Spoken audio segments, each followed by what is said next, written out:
What's up, everybody? Jared James here, and welcome to this week's edition of your virtual coaching, your virtual training broadcast. It is Monday, November 25th.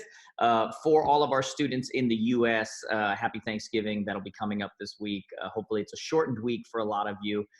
As always, guys, if you have questions, you can post them in our Jared James coaching group. Just go into Facebook, type in Jared James Coaching, or you can there's a button right below you on the dashboard here where you can also click on that and do it right there. Make sure you're asking your questions. I'll answer them. Other people will answer them. I think we're getting close to 9,000 agents in there from all over the world, so make sure that you are taking advantage of that. But welcome to all of you new people. We try to keep these kind of short. Different weeks I cover different things, but today I'm going to answer a lot of the questions that have come in from you guys. But I did want to make you aware as well, before we kind of release to the world, our next mastermind is going to be February 9th and 10th in Las Vegas, February 9th, February 10th in Las Vegas. So if you're interested in that, make sure you apply very quickly. You just go to jaredjamestoday.com/mastermind because that's going to fill out very quickly, not just because it's towards the beginning of the year, but a lot of people are going to probably get in this year too for the tax write-off and otherwise. So go check that out. I don't even think we put up the new video yet. That'll happen soon, but I'm letting you guys know ahead of time. That's when it's going to happen. So if you fill out the application there, you'll get ahead of things. Okay. So I'm going to answer your guys' questions today. We had a lot of questions that came in. We had questions that came in our group. And I just kind of took the first, 8 or so that came in that I thought were really worthwhile for everybody to hear. First question that came in was, what are the best activities to be focused on this week, other than following up with past clients, etc.? This is going to be a really easy answer, okay? Specific to this week, obviously, this is when you want to do things that don't scale. This time of the year is when you want to do things that don't scale, in the sense that following up with past people one-to-one, making contact with people one-to-one. But the best activity outside of that is family. Use this week to recharge outside of that other stuff that you're doing for work. Use this week to recharge. That's an easy answer. Second question. What's the number one change you see coming in the next few years in our industry that we will have to adopt to? That also, to me, is an easy one. The success of the solo agent, the solopreneur, is going to diminish greatly. And it's already happening, right? I think the number of agents, the number of people in our industry is going to diminish. I think the number of people that are, doing everything by themselves is going to greatly diminish, just because consumers are now expecting different things. In every other area of their life, when you look at how they're consuming and what's happening for them and how they're being taken care of and all of this kind of stuff, it's impossible for one solo agent to do that. So I think that whole idea is going to be greatly diminished. And personally, I think it's good for business. So I don't have any issue with that. How do we get someone to fill out the open house form at my open house if they don't want to? Okay. So first off, you guys should know that we have the open house sign-in process actually built into our CRM. So there's no outside apps needed, anything like that. I'm a fan of you doing it digitally. We also took it off. I think there's like 6 to 7 questions to sign in for our open house. We made it optional after question 3. Basically, once you got there, name, email, and phone number. So then they can skip, or they can, end it and not have to fill out all the questions. That was a big thing for some of you.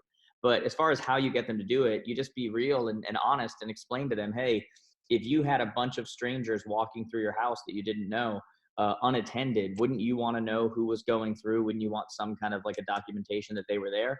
So in the same way, my seller wants, they said they wanted names, emails, and phone numbers of every single person walking through, just for security reasons and otherwise. And usually when you explain to people and you put it back in their court and say, hey, if you had dozens of strangers walking through your house unattended, wouldn't you want to have some kind of a documentation that they were there? Wouldn't you want some kind of contact information?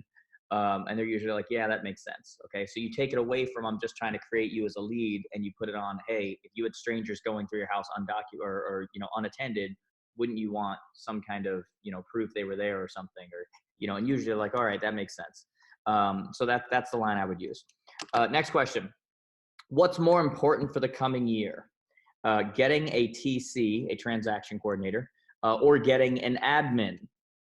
Okay, so great question. More important than both of them is getting your CRM set up. Okay, so make sure you're doing that. But if you look at our 7 stages, guys, if you go to jaredjamestoday.com/7 stages, the number 7 stages, we have the 7 stages of team development there, the 7 stages of growth, that go all the way from, you, a TC and an admin, to you, a TC, an admin, a buyer agent, to you, and it keeps going up and up with the different levels. The most important, the one that we say is the first hire, is your TC, okay? And the reason for that, your transaction coordinator. It's why we started adding transaction coordinators to what we do with Jarja Media. It's because I believe in it so much. Because number one, it teaches you right off the bat, whether you're brand new or whether you've been in the industry a while, to delegate, okay? Which is a skill that we all need to learn early on. Otherwise, we get caught in our own devices later on where we're not delegating at all. And we're getting upset at everybody else that we're doing everything, So number one, it teaches that. Number two, there's no risk in it. You only pay when someone actually transacts, when they actually close. So that's a big reason. So I would go TC over admin. And by the way, that is a big shift, because 5 years ago, I would have gone the opposite. So that's a shift in the way we're doing business. Okay. Ideally, you'd have both. Again, because of TC, there's no risk. It's not like you have them on salary. So ideally, you would have the TC and the admin coming together in tandem. And by freeing up a lot of that transaction coordination that we used to have admins do, your admin is now able to focus on the parts of your business that can help you grow, like marketing and other things, which is important. Okay. How do you get over bad experiences you've had hiring people in the past? I know you say that we can't be solo, but I don't want to manage unproductive people under me. Okay, so how do we get over bad experiences you've been hiring, that you've had hiring people in the past? Number one, I would tell you that make sure that you're on board in your head with the idea that you're going to have to hire people, because sometimes when we do things just because our coach says or someone else, but we weren't really bought in, when it doesn't work, we use it as justification of why we don't need to do it. And that happens, okay?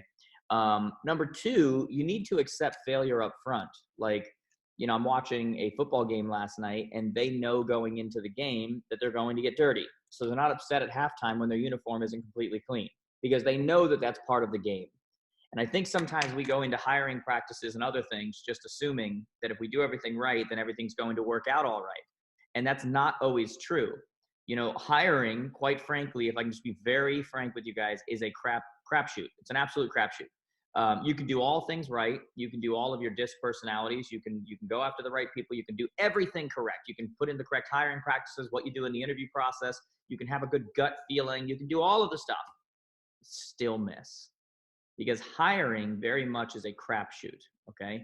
And so you need to go in knowing that there is the possibility that this couldn't work. Whenever someone stops working with us here, or it was the wrong person, or, whatever it is, I don't spend a month thinking about it and sitting there going like, oh my God, like, what did we do wrong? Oh my God, whatever. I say, what can we do better? Blah, blah. Sometimes you just got to understand it's a crapshoot. We move on. Next. I don't give it more thought. I don't give it more brain power. I don't give it more space in my head than it ultimately deserves. Okay. One of the greatest pieces of advice that any of you can hear for the coming year or any year beyond that is to stop living in your head, right? When we live in our head, we create problems that don't even exist. When we live in our head, we fight issues and fight battles that aren't even there. When we live in our head, we think about people way more than they think about us. When we think about, it's just, you got to stop living in your head. Accept failure up front, accept that things are going to happen up front, and accept that hiring is a crapshoot even when you do everything right. Now, when you do everything right, you can eliminate a lot of those mistakes, but you can still be wrong. It's just how it is. It's like when, a scout is picking who they think is going to be the next great pro. And you look at like a list of like the 100, hottest prospects in baseball, and like 3 of them, make it to the majors, or you ever hear their name. It's like everyone thought they were amazing, but ultimately they got to get on the field, and then we see what happens. There are some things you can't really judge, so to say. So accept it up front, accept failure up front, and understand it's a crapshoot, and just keep moving forward. That's all it is. What's my next thing? What's my next thing? What's my next thing? Do we still need assistants/office staff, or can virtual and transaction coordinators actually handle it all? I'm 0 for 4 with assistants and debating going without. Wow, this tends to be a trend right now, huh? Can you do it all virtually? The answer to that question is yes. Of course, you can do it virtually. And anybody who's ever grown anything has always contemplated that. Okay. When you have the number of people, employees, and then people on payroll and whatever that I have, there's many times when you deal with issues and deal with just stuff going on that you just go, you know what, I could probably be more profitable on my own. I wouldn't have the same reach, but I could just deal with me. I'm just done dealing with other people. And it's okay to have those moments. You just can't allow those moments to reach out and ultimately invade your overall thought process. You got to remember why you do what you do. Can you do it virtually? Yes. Now, if you do that, you're not going to be able to build a local culture that ultimately you're able to operate in every single day and enjoy the fruits of that labor. You're not going to be able to see what it's like with those local people to be able to be the person who actually supplied the job. You're not going to be able, there's little, practical things like when people want to drop things off and those kinds of things, and you need an admin or you need somebody like that locally. You're not going to have that person there, so to say. So you've got to think about that from a practical standpoint. I've become much more, I want people in person. That's why our transaction coordinators work with me here so I can see them, talk to them, build our culture and do that. But the easy answer to your question is yes, you can do it virtually. There's no doubt about it. But I also think we're living in a world right now where, you don't need as many people in-house that you used to need because so much can be done virtually. But I do still see the value in having somebody there with you that you can see and that they're accountable to you and they become a part of you and they live your culture and they, no doubt about it. Does it stink going over for? There's no doubt, of course. Okay. Of course it stinks going over for. Just keep in mind that, you could be that 1 for 5 away, that one person away from the one that you couldn't imagine living without, that now you're 1 for 5, but that one was worth it. Right. So, something to think about. The answer is yes, you could, but something to think about. Okay. What do you do to keep from getting burnt out aside from exercise and meditation? Okay. So, number one, yes, you do need to be exercising, and it's not just exercising, but using that time when you exercise appropriately, release whatever. That's your time to think. That's your time to dream. That's your time to, whatever. But I did a video on this a couple years ago. You should look it up on YouTube about how to avoid burnout. And I will tell you, people get burnt out when they're not focused on things they're passionate about. Okay. So, whenever I've ever started feeling like I'm getting overwhelmed or I'm feeling like I'm getting burnt out, and believe it or not, it really doesn't happen that often with me, even though I go crazy and whatever, because burnout doesn't generally come from an amount of work. Burnout comes from what you're focused on, right? We don't mind doing a lot of work when it's towards something that we feel like is, so beneficial and what we're passionate about and we mind doing a lot of work when we're like, this is just over and over. It's the same thing. Like, is anything new here? Is anything, whatever. And so ultimately, you have to learn how to take what it is that you do every day and connect it to something that you're really passionate about. Whether that means you start supporting something that matters to you, whether that means you start taking proceeds of what you do and now putting it into a hobby that you do, or building another type of business or, something like that. You've got to have something that you're focused on that you're really passionate about. Okay. Otherwise, what you do every day, busy people are going to just start to lose it. Real estate industry is not that interesting once you get into it 10, 15 years. It gets old. So, you got to connect it to something you're passionate about. Go watch that video too on YouTube. Other one here. What is tip number one for an agent that is always spinning around doing busyness? Okay, so you hear me talk all the time about busyness, B-U-S-Y, and then business, B-U-S-I. They're two different things, right? So the number one tip for me is very simple, and we teach our coaches to do this with our students is, sit down, and when you're going through your day, I want you to actually start writing down every single thing you do. Like, I'm talking about made coffee. Okay, shot this video. Okay, and just start writing it down, right? And once you do that for a few days, you can then start to categorize. You start to see some things that you're doing over and over again. And then you start to categorize. And you could even go business, busyness, business, B-U-S-I, busyness, B-U-S-Y. And you start to categorize them. And now that you have them categorized and you can see what it is that you're doing every single day that's ultimately not helping you, you now have to start to make lists of what you don't do, which means that I have to delegate that off. And maybe you don't do it all at once because that would be very difficult, but you take 3 things and you go, I keep doing these 3 things and they're just not good for me. They're not creating business. They're taking me away from other things.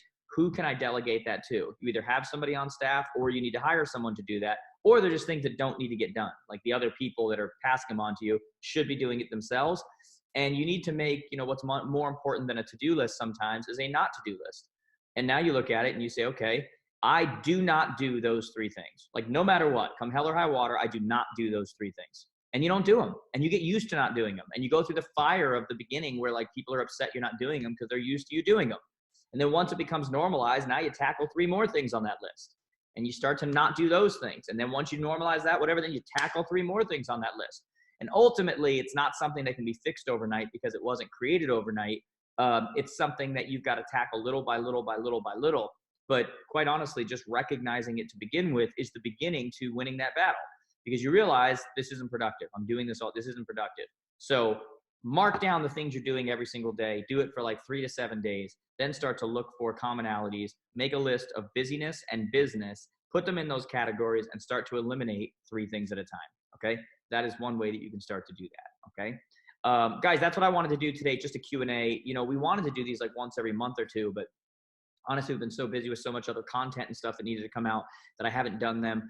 So keep sending your questions in. We'll do that. Again, Mastermind is going to be February 9th and 10th. We'll put a link below here where you can actually register or apply for that. So you can take a look at that. Any other questions, guys, send them over. As always, I appreciate you guys thoroughly. I hope you have a great Thanksgiving for those of you in the U.S. Those of you in Canada, I think you've already had Thanksgiving, so happy Thanksgiving to you. And for those of you around the rest of the world, have a great week either way, okay? I'll talk to you guys soon. Have a great one. Talk soon.